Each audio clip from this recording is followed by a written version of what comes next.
Continuamos con nuestro ciclo de diálogos, comunidades imaginadas, las universidades posibles, organizado por el programa de contenidos transversales acreditables de grado de la Facultad de Humanidades y Artes de la Universidad Nacional de Rosario. Tenemos el enorme placer, el honor de recibir a Ticio Escobar, profesor, crítico y curador de arte, promotor de la cultura paraguaya. Fue secretario de Cultura de la Nación durante el gobierno de Fernando Lugo, entre el año 2008 y el 2013, y es director del Centro de Artes Visuales Museo del Barro. Es además autor de varios libros. Nos acompañan el decano de la Facultad de Humanidades y Artes, el profesor Alejandro Vila, la licenciada María Emilia Vito, con quien coordinamos este programa. Mi nombre es Federico Donner. Ticio, bienvenido. Muchísimas gracias por aceptar nuestra invitación. Muchísimas gracias por esta invitación que la Universidad de Rosario, de la facultad específicamente, y que abre siempre una posibilidad de intercambiar opiniones, intensificar el diálogo y aprovechar uno de los espacios, creo, mejor disponibles que se abren en este tiempo complicado, ¿no? Entonces yo creo que toda el énfasis puesto hoy en la discusión va como acrecentando un ámbito que quizá por el día a día estaba un poquito relegado, ¿no? Y en este momento abre posibilidades enormes y bueno, subrayemos esas posibilidades, como veníamos diciendo, ya que las adversidades están claras, lamentablemente, en sus aspectos más oscuros, ¿no? Así que muchísimas gracias por esta ocasión. Muchas gracias. Y para comenzar, queríamos pedirle que se presente a los espectadores contándonos sobre su paso por la vida universitaria, su experiencia en la política universitaria, también en la política, ¿por qué no? Desde un aspecto personal, afectivo. Y también queríamos preguntarle quiénes fueron sus maestros o referentes, cuáles son los valores que mejor expresan su vínculo con la universidad y cómo sería para usted una universidad soñada, utopiada. Mi paso por la universidad fue muy intenso porque estaba muy marcado por mi militancia antidictatorial, ¿no? O sea, yo estuve preso 5 veces y creo que algunas ya, 2 por lo menos ya durante el tiempo universitario. Y entonces los límites muchas veces no eran claros porque luchábamos tanto por la posibilidad de vigencia de derechos humanos y una sociedad más justa, como también por una universidad más justa. O sea que estaba muy vinculado también por los movimientos estudiantiles y los centros de estudiantes que tenían bastante poder y también bastante vulnerabilidad en términos de que había una alianza universidad-dictadura muy fuerte y entonces casi vinculaba ambos movimientos, pero también definía mucho el ámbito de la universidad deseada o posible, como está expresado acá, cuál es la universidad soñada, que por supuesto creo que todo el ideario universitario a nivel de,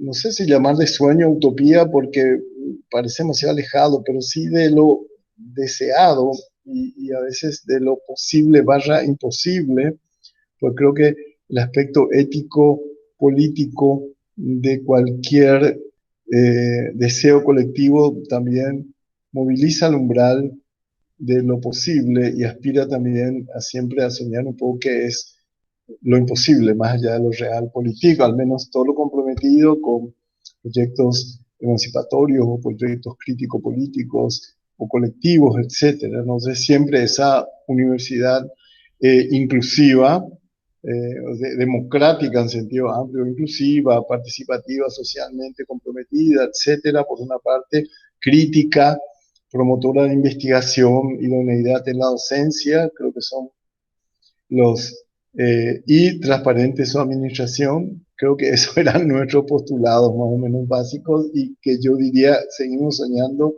con ellos, estemos o no adentro o fuera de la universidad, es lo que uno desearía en términos así muy genéricos para la universidad. Y en ese momento, mi militancia en organizaciones estudiantiles, había que regular también mucho los aspectos constructivos, ¿verdad? Porque en un momento determinado se volvió así excesivamente negador e hipercrítico y nos damos cuenta de que eso podía constituir una traba también en términos institucionales y aprender a reconocer también, en ese sentido, excelentes profesores que tuvieron. Yo hice 2 carreras, Derecho y Filosofía, y en ambos continuamente tenía así esa actitud hipercrítica, pero también de la alternativa de construir, el compromiso de construir, comenzar a soñar, a construir otros modelos posibles también desde el diálogo y desde de saber reconocer cuáles eran los conductos mínimos en los cuales podríamos llegar a acuerdos.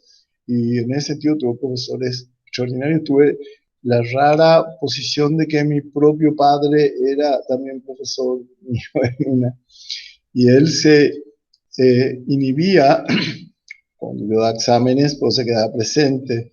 Entonces pues le decía, papá, vos te inhibís, pero también me inhibís a mí, por favor, no estés presente y él me enseñó mucho en esa actitud de diálogo, porque él mismo era un opositor, él mismo estuvo preso, desterrado, incluso en parte durante la carrera profesoral, que tuvo colegas excelentes que lo suplieron, y él me enseñó un poco a ver ese criterio de flexibilidad también cuando están en juego instituciones públicas.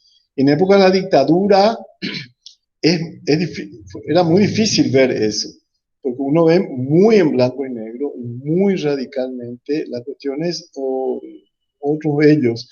Y después, por lo menos, sirvió sobre todo para complejizar después las discusiones y las visiones mismas de la universidad también, y a mirar un poco en DAPQ y reconocer muchos profesores que aún estando institucionalmente inscritos en un régimen que nosotros discutíamos y cuestionábamos muy intensamente, tenían como la apertura de ir dialogando con un centro de estudiantes que luego se fue volviendo un poco menos agresivo, pero en su momento era muy entrador, así, en términos de... nos hemos sido insoportables, supongo, los primeros años de universidad, y luego nos volvimos más dialogantes sin perder posiciones. O sea, mi experiencia en ese sentido en la universidad fue muy rica, porque paradójicamente yo salí el mejor egresado, entonces yo tenía también, tenía también una apertura hacia el aspecto que nosotros postulábamos que los líderes estudiantiles éramos quienes mejor ejemplo teníamos que dar en formación, en estudio, en aplicación y tal, porque al comienzo nos perdíamos clases, estábamos todo el tiempo afuera y tal. Entonces, cómo negociar ese adentro y fuera, que creo que es la gran cuestión en toda institución contemporánea hoy, en todos los aspectos, ¿verdad? Yo creo que fue mi mejor aprendizaje en la universidad. Más allá de los contenidos, porque como decía, yo salí con 5 absolutos y eso era una cosa extraña en la universidad, porque realmente estudiábamos también, ¿no? Y la otra carrera, también por razones políticas, yo terminé, pero no acepté la licenciatura en filosofía, porque ya estábamos también de nuevo en puja ya y en compromisos ya muy feos de esa universidad con esa facultad, por lo menos con el gobierno, con la dictadura. Gracias, Ticio. Es un gusto que haya aceptado la invitación a participar del ciclo. Usted comentaba que en ese tiempo, cuando era estudiante en la universidad, luchaban por una universidad más justa. yo le quería preguntar si de ese tiempo a esta parte, ¿cuáles fueron los grandes cambios? Si es que hubo los grandes cambios para hacer de esa universidad más justa, más democrática, o hubo algún retroceso con respecto en ese aspecto. Bueno, la coyuntura misma cambió enormemente, entonces yo veo como a la universidad como muy vinculada, como cabe esperar y como debería ser, con todo el sistema sociopolítico y cultural, ¿verdad? O sea que evidentemente muchísimas cuestiones cambiaron mucho y por lo menos se alivió ese sentido tan abiertamente represivo que estaba de las dictaduras militares de ese momento y que condicionaba mucho también el régimen universitario. Quizá en ese aspecto evidentemente hubo una apertura mucho mayor, ya no eran tachados así abiertamente los profesores por su posición política.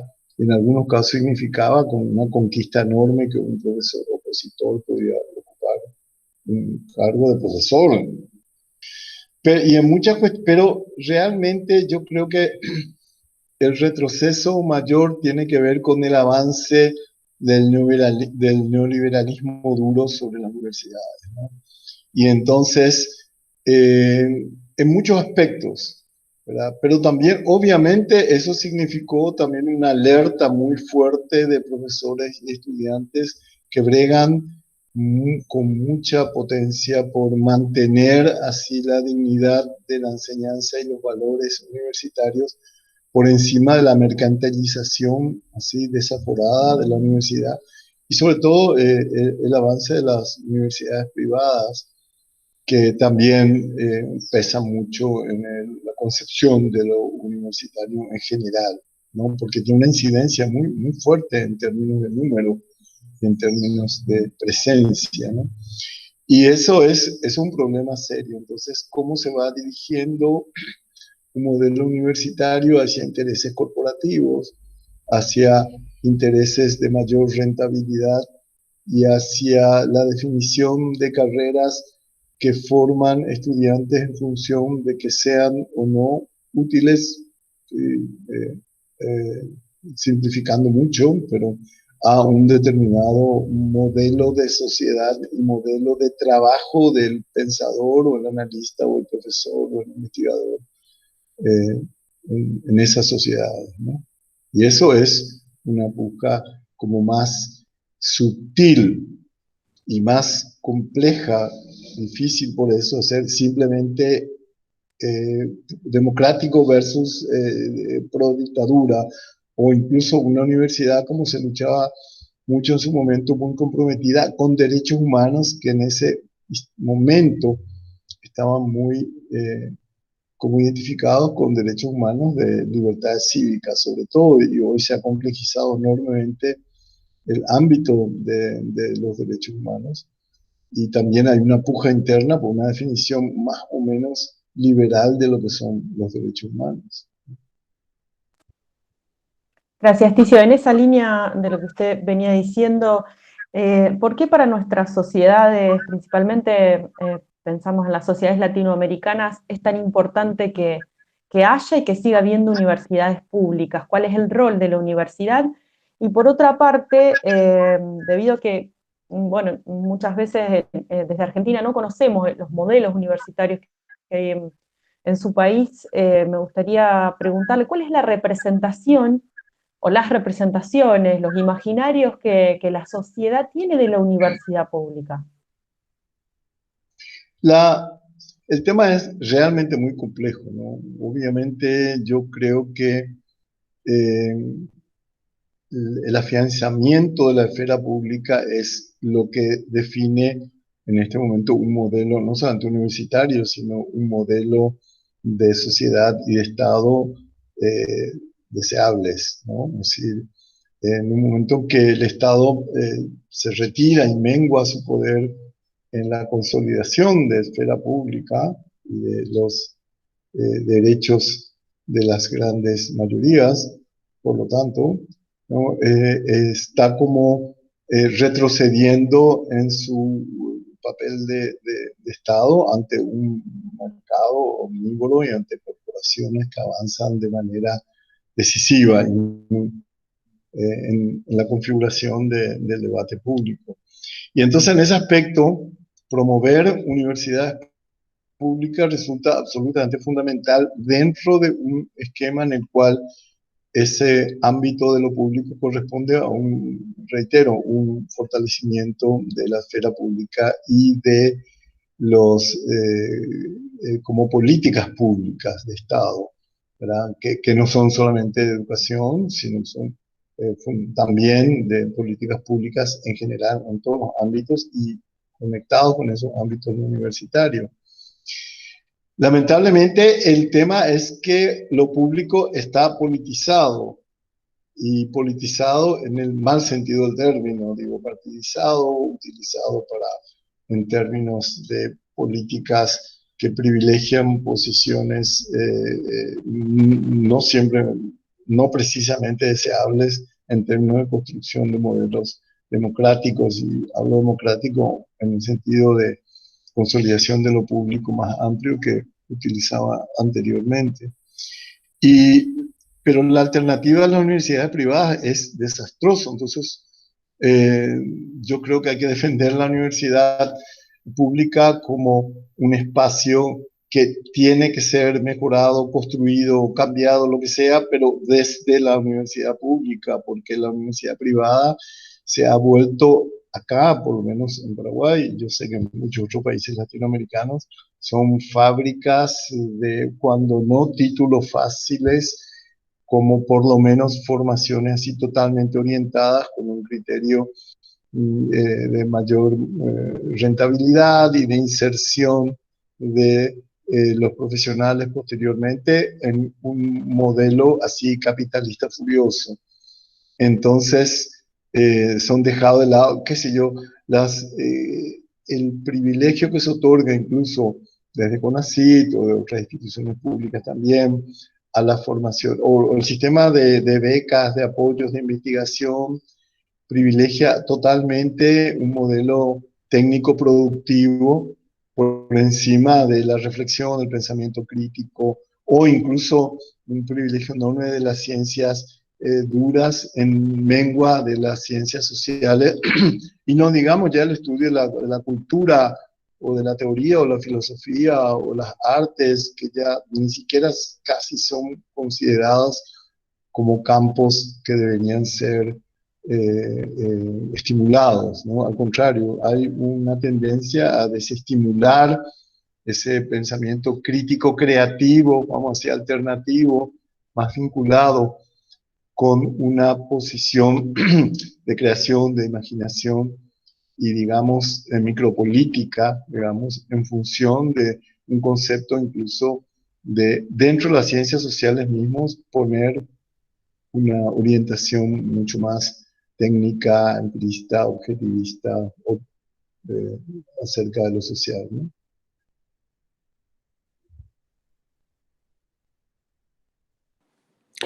Buenas tardes a todos y a todas. La verdad es un lujo y un enorme placer, Ticio, que hayas aceptado la invitación a poder realizar esta entrevista. Para nosotros es un enorme placer. Recién conversábamos sobre la necesidad de mejorar, construir, transformar algunos aspectos de la universidad pública. Y pensando las funciones tradicionales de la misma, la investigación, la docencia y la extensión, ¿cómo pensás que se puede realizar esas mejoras? Yo veo muy comprometido el destino de la universidad al destino de las sociedades, de los estados, de sus encuadres más amplios, ¿no?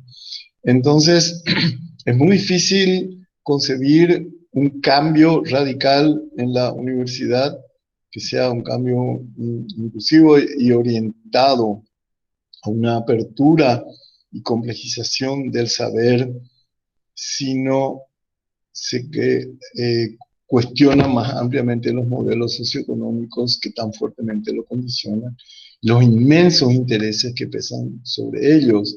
Yo no digo que la universidad constituya simplemente un instrumento fácil, dócil de esos intereses, pero evidentemente la hegemonía neoliberal permea enormemente el concepto y la práctica de universidades. Y yo incluso más complicado el momento actual en el cual se ha hablado mucho, bueno, de esta pandemia misma desnuda el fracaso del modelo neoliberal y tal, y el modelo nuevo que quizás sustituya o esté comenzando a hegemonizar la lengua misma de lo neoliberal, es una alianza ultraconservadora entre un nuevo evangelismo de derecha dura más un evangelismo, no tengo nada contra evangelista ni mucho, pero sí el lado así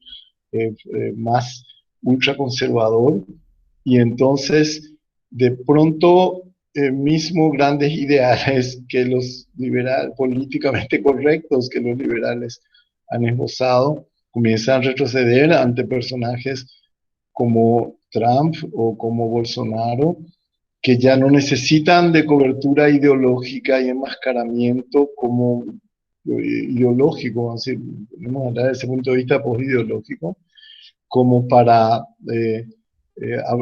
abiertamente, y que incluso son extrañamente anti-globalizantes en algunos aspectos. O sea, se produce una rotación bastante desconcertante en términos de esa situación que ha sido llamado posmnemónica. A mí me asusta siempre el prefijo post, porque anuncia siempre algo que después de que no se sabe muy bien qué es, ni cuándo comienza, ni para qué, y me es una herramienta, un recurso demasiado poco serio, ¿no? Pero de todas maneras, llamémoslo así, mientras no se encuentre un nombre.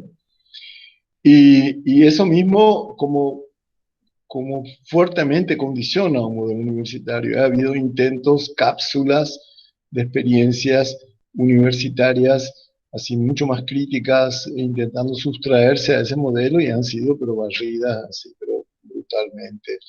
Entonces, ¿cómo, a no ser que tengan un fuerte apoyo de estados que se plantean de modo diferente, que también en este momento, en términos de juez, es muy difícil, ¿no? Entonces yo saludo con mucho entusiasmo el trabajo de profesores, de estudiantes y de fuerzas sociales que impulsan posibilidades de conservar el rol crítico, el rol de investigación, el rol de formación diferente en otras pautas. Cuando digo crítico me refiero a todas las funciones de la universidad, no solamente al pensamiento. Y en gran parte yo creo que el problema también es que la cultura en un sentido más amplio ha pasado a ser restringido como puramente bellas artes o patrimonio, y en general no es considerado como una transversalidad que incorpora la perspectiva de diversidad, de creación, de pensamiento crítico, que no constituye un eje vertical, sino una diagonal que tiene que cruzar todos los aspectos. No creo que tenga que haber un estudio que se llame cultura así en bloque vertical, sino que no solamente las ciencias sociales, sino también incluso las ciencias más duras, en sus mejores aspectos han perdido su santo temor a la metáfora y al pensamiento, digamos, poético en su sentido amplio, y se abren a modalidades de pensamiento y de saber y de transmisión del saber y de construcción conjunta del saber, que son alternativas, son diferentes, aunque sean casos raros. Pero pienso que por más de que el destino de la universidad esté profundamente vinculado con el destino de las sociedades mismas, que cada vez son más globales y menos dependientes de los esfuerzos estatales en sentido tradicional también, es absolutamente indispensable ese trabajo interno, como porque yo creo que el gran cambio de pensamiento crítico ha sido la posibilidad de comprender de que muchos de esos cambios tienen que ser internos y dentro de ensanchar los circuitos internos, porque eh, casi nada está fuera del sistema en este momento, y pensar en estallar el sistema desde afuera adentro es muy difícil hoy, difícilmente pensable, difícilmente ejecutable, y entonces esos trabajos internos de ir creando alternativas dentro de lo posible. Solo que yo hablaba con un decano de una universidad y él me decía, yo no sé si nosotros, que es una persona muy crítica, muy interesante, y ojalá dure bastante tiempo, él me decía, no sé si es posible, no sé si nosotros queremos ya la universidad ideal, sino la universidad posible. Luchamos en este momento por lo menos por una contingencia, la universidad que en este momento así indispensable que se puede ir luchando, pero esa lucha por lo posible requiere también puntos de fuga, miradas hacia la imposibilidad que vaya mucho más allá de un real político o un pragmatismo que solo acepta lo posible, ¿no? Y si no tenemos la mirada puesta hacia una situación de, por lo menos de tensión posible imposible, o avisorar de que pueda apostarse a modelos más allá de lo que aparecen en este momento posibles, nos quedaríamos muy cortos, ¿no? Entonces yo creo que la universidad también, o desde la universidad también por lo menos, esas pequeñas perforaciones que permiten como avisorar un otro lado que en este momento no se ve por ningún lado, ¿no? No podemos lógicamente ni prever ni anticipar, pero la cultura, en su sentido más amplio, en sus diversas instancias, tiene como relámpagos anticipatorios que permiten como mantener el deseo y que a lo mejor son reflejos micropolíticos. Es difícil estudiar en torno a cifras o análisis, cómo levantar un panorama más allá de lo pragmáticamente posible, pero una universidad capaz de abrir también puntos a un pensamiento, digo, micropolítico, poético, deseante, ¿verdad? Yo creo que hay reservas importantes que pasan también por el lugar que ocupa el inconsciente, el deseo, las ganas, el entusiasmo, el estar bien, ¿verdad? En lo científico académico, digamos así.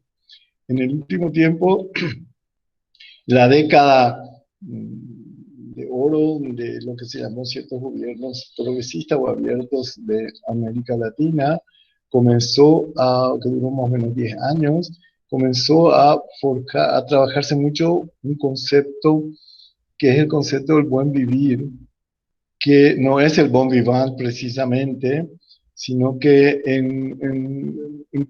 maneja muchísimos pueblos indígenas. Yo trabajé mucho quechua, el aymara y el mapuche, no mucho trabajé, pero lo que conozco es el guaraní, que se dice tecopoda, que involucra gran parte de Paraguay muy fuertemente, pero también Brasil, Argentina, Bolivia, hasta un poco Uruguay. Y el tecoponá, el teco es en guaraní el estar barra ser, y poná es al mismo tiempo bueno, pero también bello, y no bueno en un sentido virtuoso, así como, sino bueno en el sentido de lo mejor para uno, no moral, sino éticamente bueno, ¿verdad? Entonces, y bello, la belleza forma parte de ese ideal, y la belleza sabemos muy bien que no es la pura apariencia estética, sino la posibilidad de discutir con poesía el último límite, ¿no? Y entonces, ese cruce de Tecoponá habla de posibilidades importantes cuando se discutía cuál es el desarrollo sustentable, decíamos, incorporar no solamente los puntos que sería el económico, el social y el ambiental, sino los ministros de Cultura de Paraguay, Argentina, Brasil, Chile, estábamos en una misma línea en ese tiempo, Uruguay, discutíamos por la transversal cultural también, que no es una cuestión de estudios refinados, exquisitos de alta cultura, ni mucho menos, sino esa que incluye representaciones, imaginarios, que en última instancia son los que traman la convivencia y hacen sustentable el desarrollo de una palabra que ya tiene hoy un sentido totalmente diferente y que lamentablemente no se encontró otro término mejor, pero sí como una apuesta a un avanzar hacia una situación mejor, una consolidación de lo mejor, que es imposible hacer sin arraigos representacionales, imaginarios, simbólicos, individuales y colectivos, ¿no? Entonces, esa idea del Tecomporá, que es enormemente compleja, el bienestar, que incluso pasó a ocupar en alguna discusión un papel muy importante, yo creo que también debe cruzar la universidad, ¿no? Muchas gracias, Ticio. Estábamos escuchando con atención sus reflexiones sobre el principio de esperanza y sobre la apertura hacia otros saberes, otras formas de estar. A propósito de eso, le queríamos preguntar entonces, desde esos paradigmas, precisamente que usted planteaba, críticos y decoloniales, se plantea una nueva relación, bueno, la esperanza de una nueva relación entre los saberes populares y los saberes tradicionales de la universidad, ¿no? Creo que lo que usted estaba llamando cultura recién. ¿Cómo ve esta relación actualmente en el sistema universitario del Paraguay? ¿Y cómo se produce la relación entre culturas populares y universidades en general, desde su experiencia? Y le agrego una pregunta más. ¿Qué estrategias, modelos, herramientas, o desde qué experiencias, digamos, se puede pensar amalgamar todo esto para proyectar políticas culturales en este sentido amplio y universitarias al mismo tiempo? Bueno, yo creo que la situación de la pandemia y el tan esbozado, o cacareado, anunciado, lo pospandémico, que no se sabe qué haría el post ahí, ni por qué se vería ya esa posibilidad de un futuro deseable, que en última instancia es indispensable para seguir caminando hacia el lugar.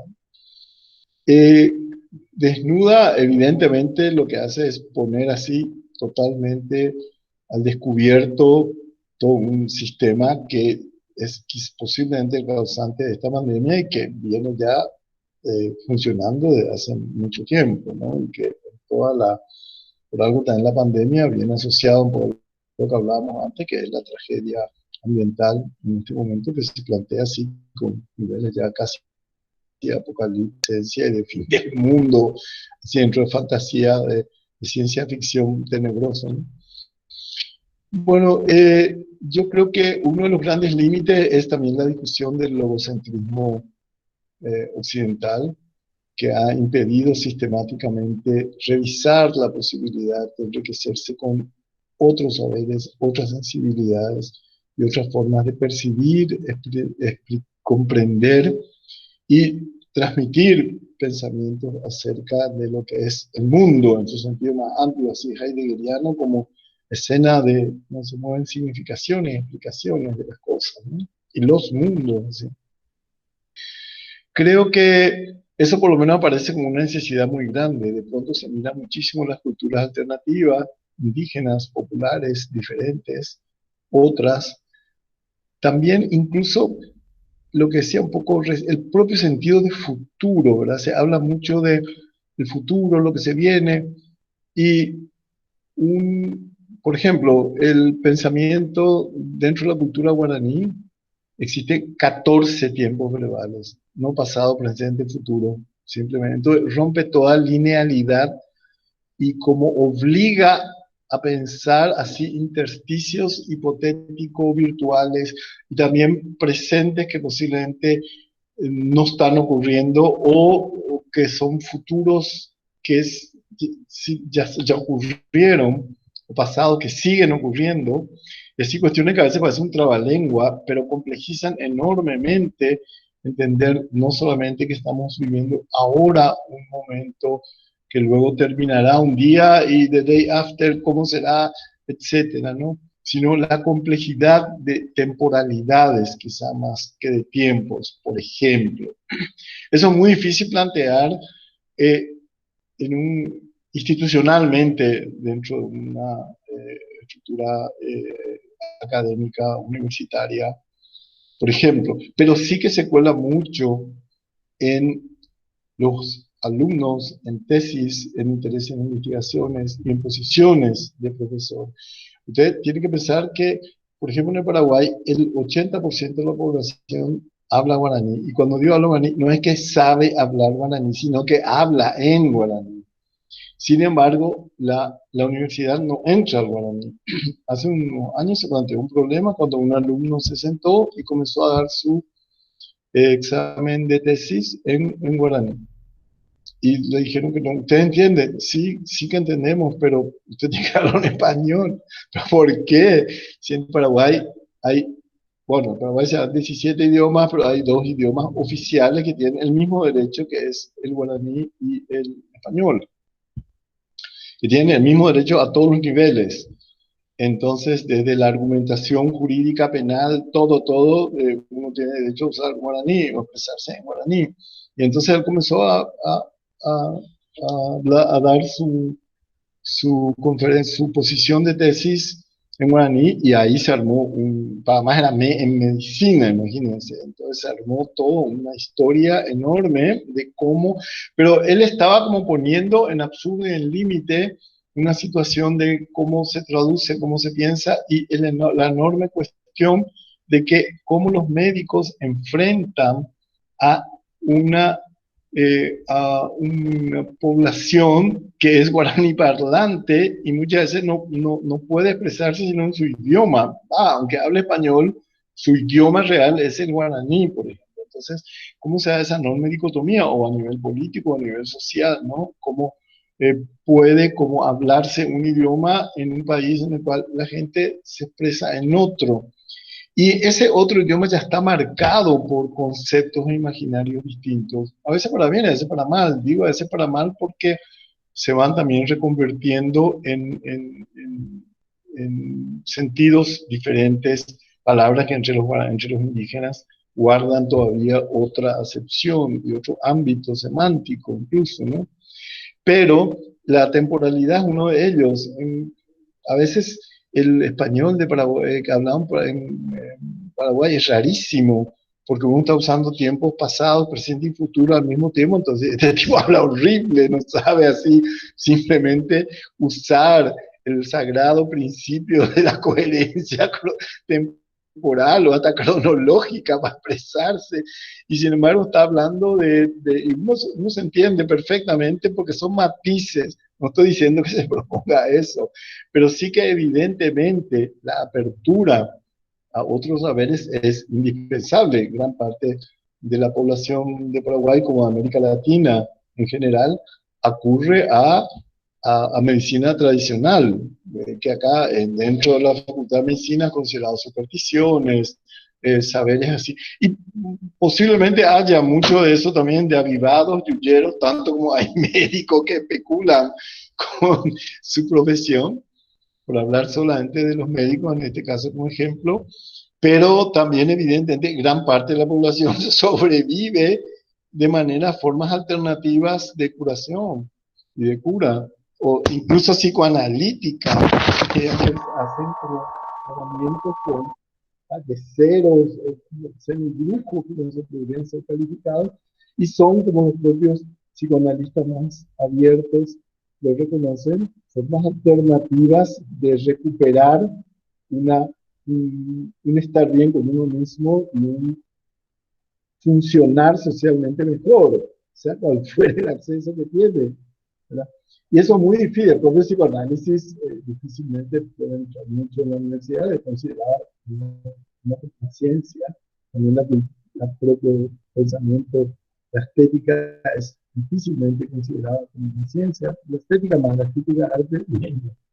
Pero no lo digo quejando, sino señalando que en la medida en que la universidad pueda ir asumiendo la apertura de otras formas de pensar, sentir y explicar el mundo, se estará enormemente enriqueciendo, sobre todo un pensamiento logocéntrico que se encuentra peligrosamente ante pabellones sin salida, también en el terreno tecnológico, incluso hermenéutico, que es más resistido en la lógica académica misma, ¿no? Así que yo creo que sí que hay gente que está intentando hacer ese trabajo, y por el lado del idioma ayuda, porque eso sí que tiene mucho precisamente, es decir, creo hablar guaraní es indispensable, y enseñar incluso el guaraní en español es indispensable, y atrás del guaraní entra mucho de saber paralelo, ¿no? De saber interdicto en términos académicos. Gracias, profesor. Hace algunos años se realizaron en algunos países latinoamericanos como Chile, incluso también en Paraguay, reclamos y movilizaciones estudiantiles exigiendo acceso irrestricto y no arancelado. Por lo que sabemos por los medios, en julio de este año el Senado aprobó el proyecto de ley de arancel cero para las universidades nacionales. Queríamos preguntarle cómo se vivió ese proceso en Paraguay, cuál es el estado de situación en la actualidad, si solo fue aprobado por el Senado, si eso avanzó y cuál es su opinión, y cuáles fueron los logros en ese proceso con respecto a los aranceles y con respecto a exámenes de ingreso, que es una situación que para nosotros en Argentina es bastante diferente y por eso queríamos tener un panorama. Y cómo se vinculan esos logros tal vez con los roles políticos de los estudiantes principalmente. Bueno, por un lado, ha habido como los movimientos estudiantiles como han cumplido un rol fundamental en el desarrollo de la democratización, un intento de democratización de la institucionalidad académica en general, no solo sino en general en Paraguay. Y el arancel cero. Profesor, perdón que lo interrumpa, pero no lo estamos escuchando bien. No sé si el micrófono tal vez quedó tapado o porque lo dejamos de escuchar. Voy a acercarme más. Así se escucha perfecto. Ahora sí. Bueno, le decía que los movimientos estudiantiles han cumplido un papel notablemente importante en ciertas pequeñas conquistas que se ha dado en la universidad, obviamente apoyados también por posiciones de profesores y aún institucionales de facultades que han abierto una posibilidad de diálogo, de escucha y de respuesta oportuna. Pero eso tiene un nivel como muy disperso, no configura no articula posiciones o movimientos generales. Quizás ni debería serlo, porque avanzan como mayor flexibilidad en torno a ciertos temas, pero el tema del arancel cero es un tremendo blef acá, porque se ha como el propio Senado ha admitido la ley, pero no da absolutamente ningún medio como para que sea cumplido el arancel cero. Entonces, ¿de dónde se consiguen los recursos? El Ministerio de Hacienda cada vez recorta más el rol a los presupuestos concedidos a las universidades, de modo que es como muchas leyes.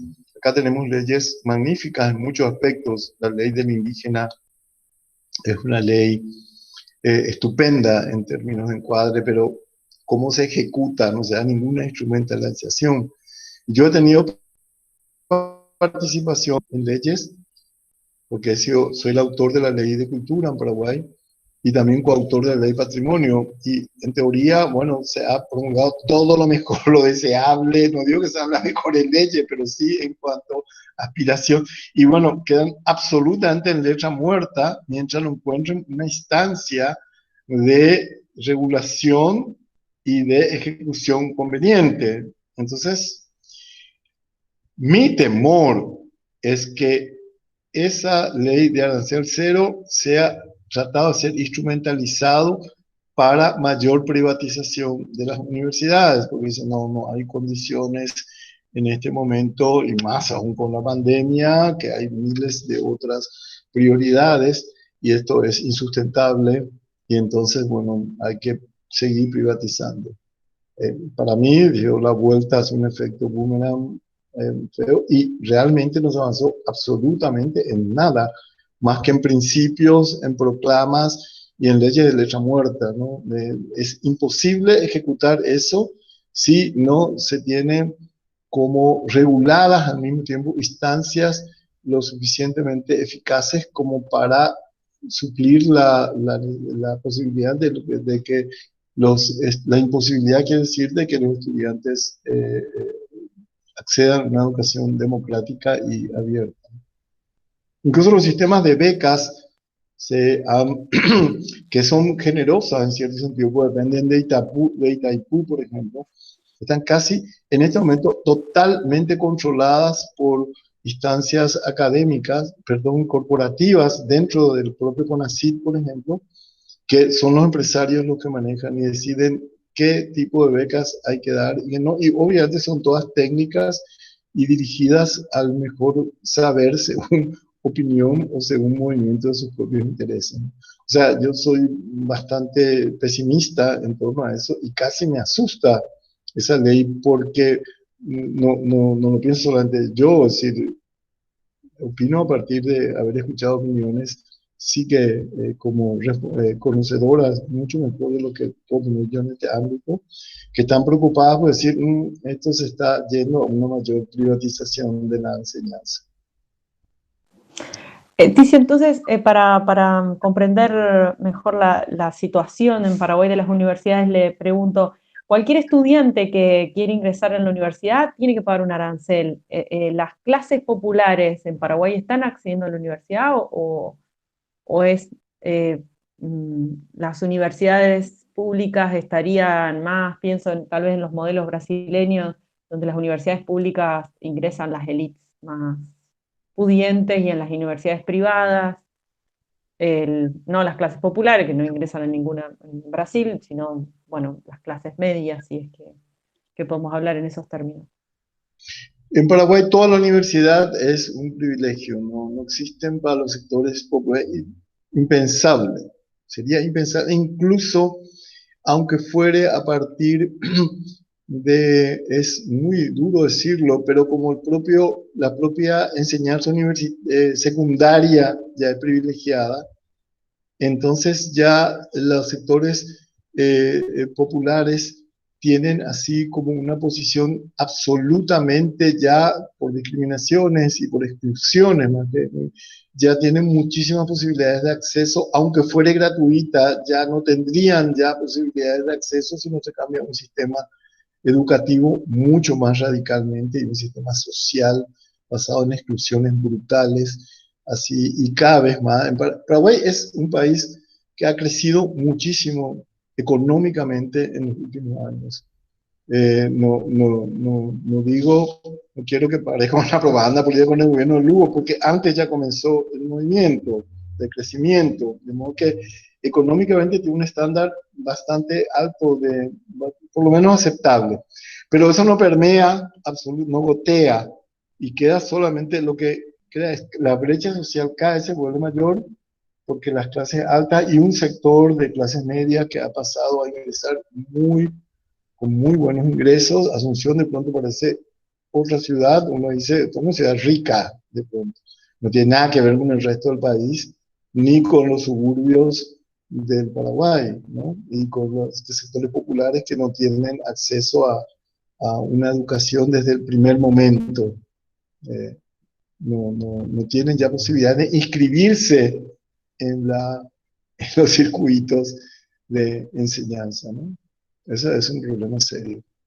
Y ahora con el tema de la pandemia, es grotesco toda la cuestión digital y online que se creó, afecta a sectores que obviamente no tienen absolutamente acceso a tecnología, tanto en términos cognitivos como de materiales de acceso a sistemas de... Y eso aún aumenta mucho más la gravedad de la situación.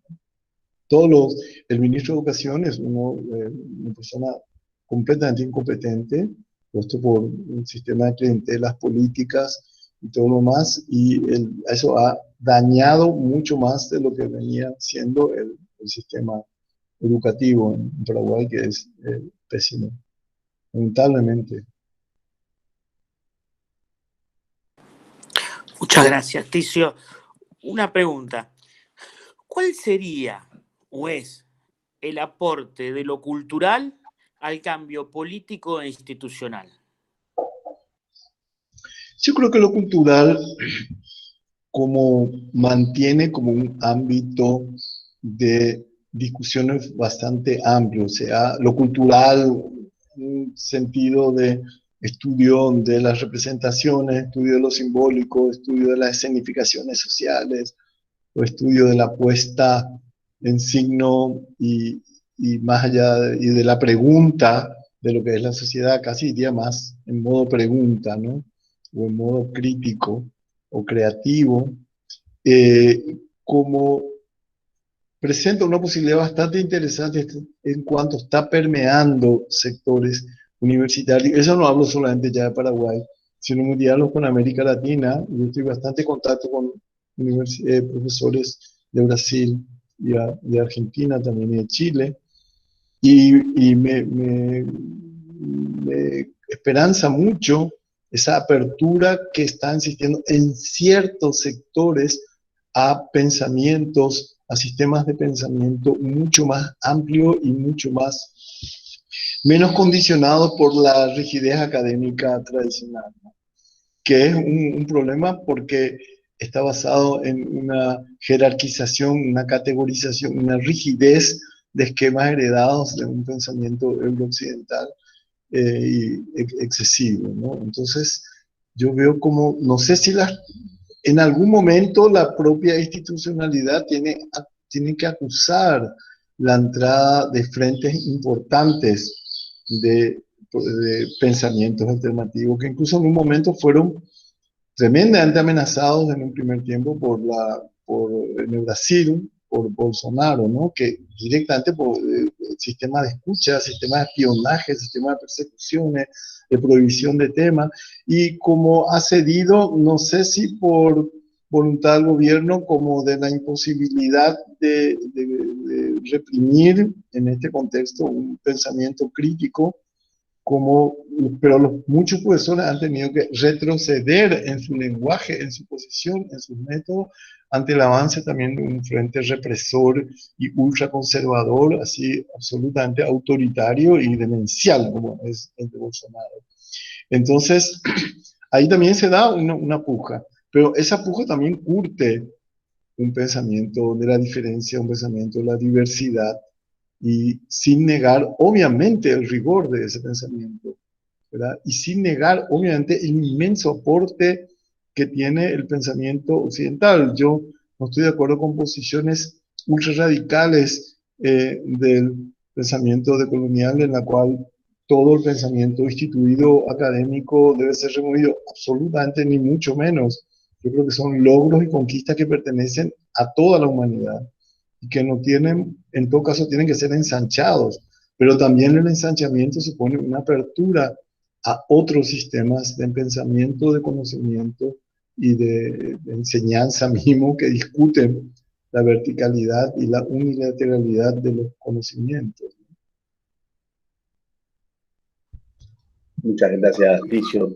Queríamos pedirle que profundizara en esa línea, preguntándole cómo analiza los desafíos que implicó la irrupción de la pandemia para las universidades y la implementación de la enseñanza virtual, también pensando, ¿no?, en esta necesidad, como dice usted, de ensanchar los horizontes.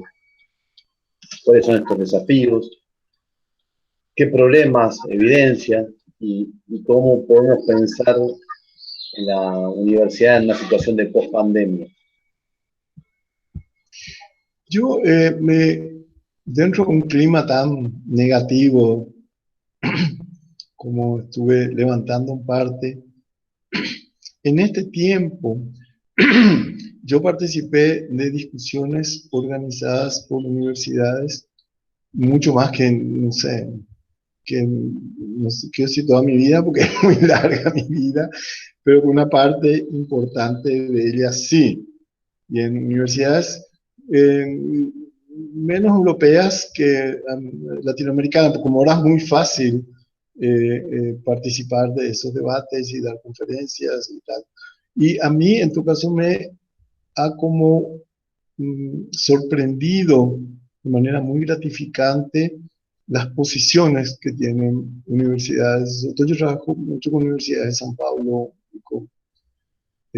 que un poco lo recuerdo también ustedes, y en otras universidades de Argentina, que no quiero pensar que sean reductos ni encapsulados, sino porque una universidad con un arraigo institucional fuerte y una inserción muy fuerte en la sociedad, tiene que evidentemente traducir también determinadas pulsaciones sociales. Entonces, a mí me impresiona mucho como que hay un pensamiento crítico que es muy fuerte en este momento en ciertos espacios. Entonces, quizás los espacios en los cuales me inviten a mí ya sean espacios dispuestos a aceptar un pensamiento muy disidente como es el mío en términos de academia rígida, ¿verdad?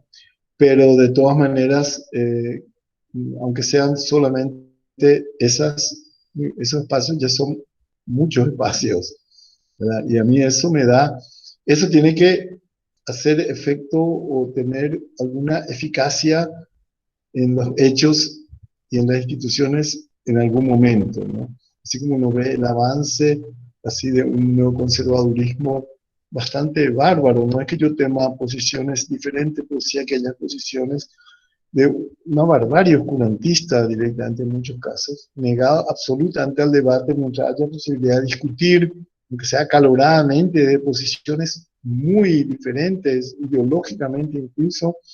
Yo creo que está salvado un espacio elemental que tiene que ser justamente el espacio universitario, un espacio donde se debate, se critica, se admiten opiniones diferentes y se fomenta el pluralismo en todos los campos, ¿no?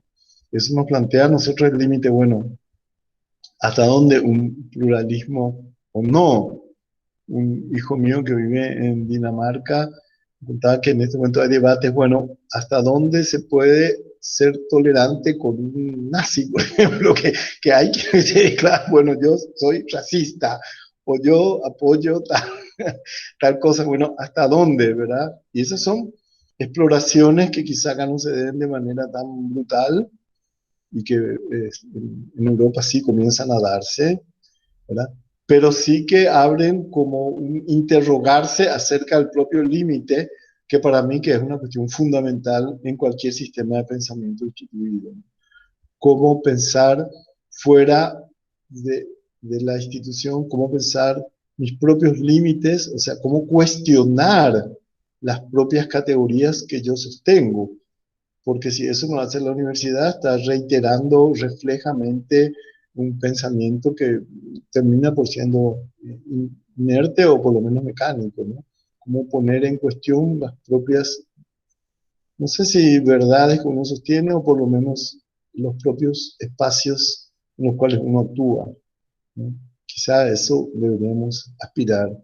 Y en eso yo creo que sí que es un pensamiento como promovido desde la cultura, y no quiero pensar que la cultura es una esfera separada, o sea, un saber superior, ni mucho menos. De la cultura vienen también los más horrorosos extravíos en términos democráticos, ¿no?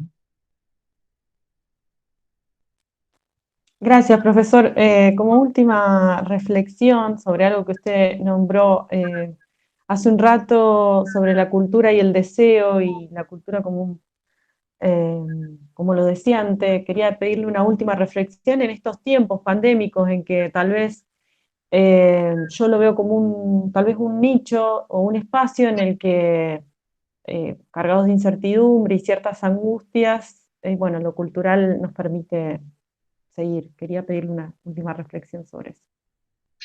Yo creo que el pensamiento deseante, vamos a decir así, o yo diría en términos más genéricos micropolítico, tiene una presencia fundamental en estos tiempos en los cuales a nivel macro solamente no podemos pensar que cambiarían demasiado las cuestiones que están condicionados por deseos y por el inconsciente o por formas que no se dejan posiblemente ordenar en términos de relaciones objetivas justa o injusta, que por supuesto la lucha objetiva por erradicar la injusticia es absolutamente fundamental y nunca debe ser dejada de lado.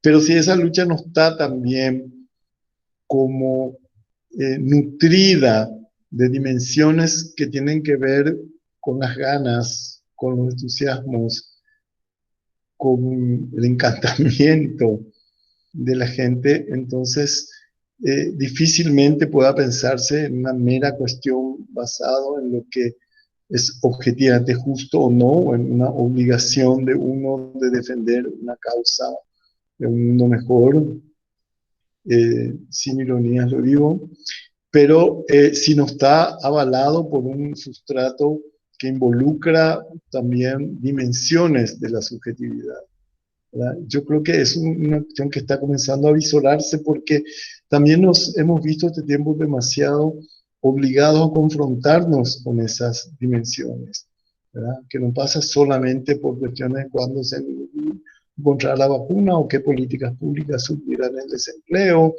o qué posibilidad de que se retire el monstruo, nos deje tranquilo, sino por cuestiones que afloraron mucho en este tiempo y que son cuestiones que tienen que ver micropolítica, con la micropolítica, y en última instancia, un pensamiento micropolítico, de repente tengo en mente a una brillante pensadora brasilera como Sueli Rodnick, que trabaja mucho en la universidad y sostiene ese pensamiento. Ella trabaja desde la universidad, bueno, no solo desde la universidad, pero mucho en la universidad. Habla de cómo reconectar la pulsión de vida, la pulsión vital, que es creadora, que ha sido desviada por un sistema absolutamente capitalista orientado a la acumulación, ¿verdad? Cómo recuperar esa posibilidad de reconectar la pulsión con la creación, con el pensamiento, con la afirmación vital, con la construcción o el posicionarse ante mundos posibles, ¿verdad? Yo creo que esa pregunta que se nos dio un poco Cantinela es importante que suene sin respuesta, ¿verdad? ¿Qué futuro nos espera?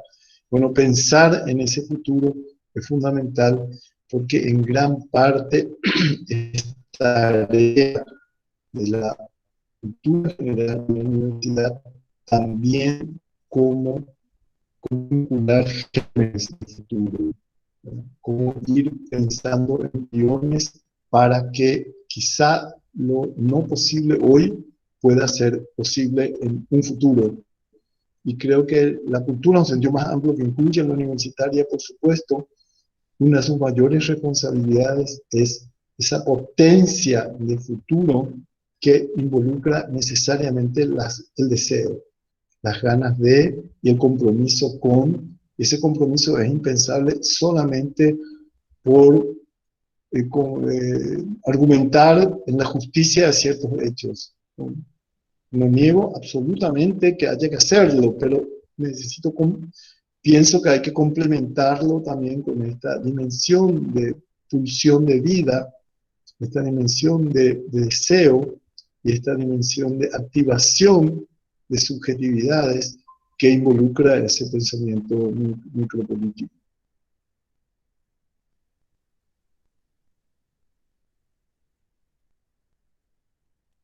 Gracias, profesor. Ha sido un placer escucharlo. Nos quedan un montón de preguntas y reflexiones que seguramente podremos compartir convocándolo más adelante. Muchas gracias a ustedes por invitarme. Disfruté mucho de esta conversación. Y siempre las conversaciones, las preguntas inteligentes te obligan a buscar a nuevo cosas que uno no pensó y que de pronto se da cuenta que tiene que pensar. Muchas gracias, Ticio. Un enorme placer la entrevista. La disfrutamos muchísimo y seguramente vamos a seguir en comunicación y esperemos pronto poder concretar tu visita a Rosario.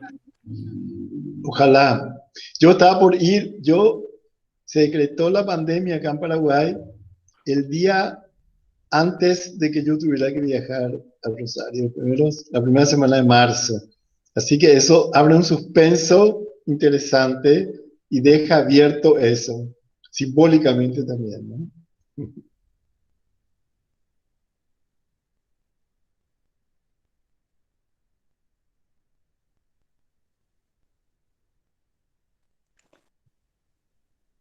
Creo que Federico tiene mala conexión, que es quien deja de grabar. Vamos a tener que editar el final. Hasta acá llegó la grabación porque esto lo vamos a cortar. Yo, Ticio, le quería preguntar, porque no se escuchó bien el nombre. Usted citó ahora lo último una brasileña, eh, una académica brasileña. Quería saber cuál era el nombre. Ella es Sueli, Suely, Suely Rolnik, con Sueli K. Rolnik, Suely Rolnik, trabajaba con Guattari. sí, exactamente. Ella tiene escrito un libro con Deleuze, Cartografías del Deseo, y bueno, y es una persona, y trabajamos juntos. En este momento ella y yo acabamos de dar un curso de doctorado en Zúrich juntos, y que es un gusto enorme para mí trabajar con ella. Ella es psicoanalista, pero también participa muchísimo en movimientos negros, trabajó mucho con Negri en esos movimientos en el Brasil, así que es una persona que tiene una pujanza enorme, ¿no? Y es, bueno, psicoanalista, pero también pensadora, crítica, académica en parte, aunque vive cuestionando la academia. Y yo creo que es el mejor favor que se le puede hacer a la academia, como a cualquier institución, es cuestionarla, ¿no?